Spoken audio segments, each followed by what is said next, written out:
नागपूरमध्ये मादक पदार्थ विरोधी टास्क फोर्सची मोठी कारवाई. तब्बल 75 किलो गांजासह कुख्यात तस्कर अब्दुल वहीद उर्फ खोका पोलिसांच्या ताब्यात.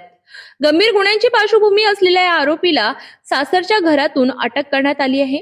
मादक पदार्थांच्या तस्करी विरोधात सुरू असलेल्या मोहिमेत नागपूर पोलिसांच्या अँटी नार्कोटिक्स टास्क फोर्सला मोठे यश मिळाले. गुप्त माहितीच्या आधारे पोलिसांनी झिंगाबाई टाकडी परिसरातील एका घरावर छापा टाकला. हे घर आरोपी अब्दुल वहीद उर्फ खोका यांच्या सासरचे असल्याची माहिती समोर आली.